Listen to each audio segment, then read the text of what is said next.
outrageous, they're disgusting. We have video of Judge Morrow being asked about this, and he was so angry about it that he actually scoffed at it with a smile, saying people talk about this as though it's Judge Morrow's prosecution or Judge Morrow's strategy.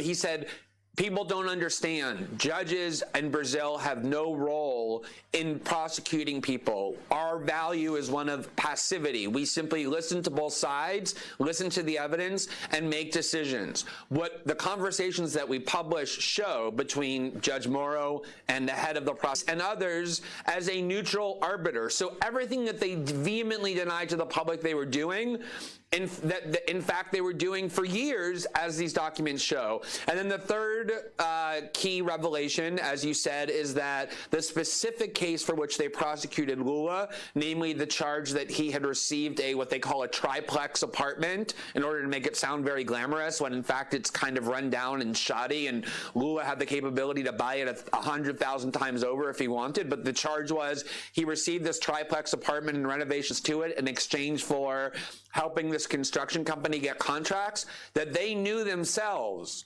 3 days before they indicted him that they didn't have the evidence sufficient to show his guilt or even to justify why this case belonged with them. But they just decided they were going to go forward anyway because they knew they had a judge, and Judge Morrow, now Minister Morrow, single-mindedly devoted to the goal of imprisoning Lula, and not just imprisoning him, but doing so in time to make him ineligible to run for 2018's election out of fear that PT would win the election. So the consequences of this revelation have been enormous because Moro, as I said, is the second most powerful person in Brazil after Bolsonaro, but he's by far the most respected person, or at least was the most respected person.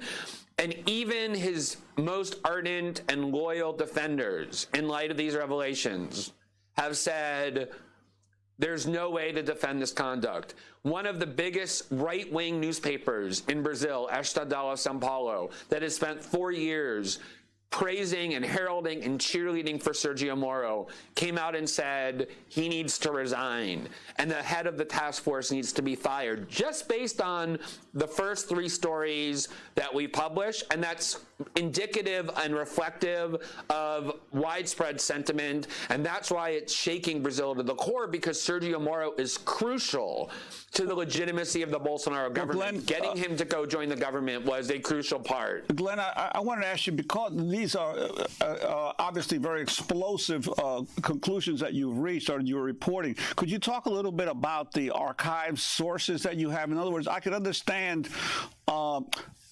the cell phone text, let's say, between different parties involved in this being leaked. But you were even talking about audio. How was the audio compiled? Were these people taping their own conversations? Or could you discuss a little bit the nature of the documents that you have?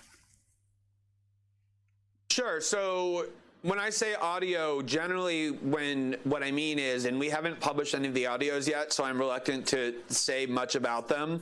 But when I say audios, typically what I mean is not that they were taping their own conversations, but that they often communicated with one another using apps on telephones that enable you to either type out messages to people, to you text messages to people, or you can leave voicemail messages for people, essentially. So instead of typing some long message, you just click microphone on your telephone, you speak it as a monologue, and you leave a message that way on somebody else's phone, which is a very common thing to do for people who use WhatsApp or Telegram or Signal.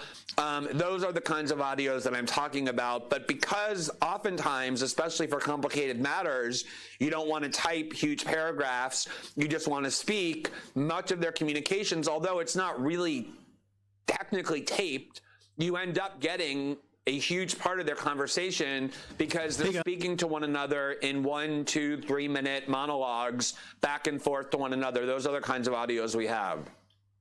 So I wanted to turn to a video you tweeted Monday of Sergio Moro speaking in 2016. He was a federal judge at the time. Vamos colocar uma coisa muito clara, né? Que se ouve muito por aí. Let's make something very clear. You hear a lot about Judge Moro's investigative strategy. I often say the public prosecutor's office, the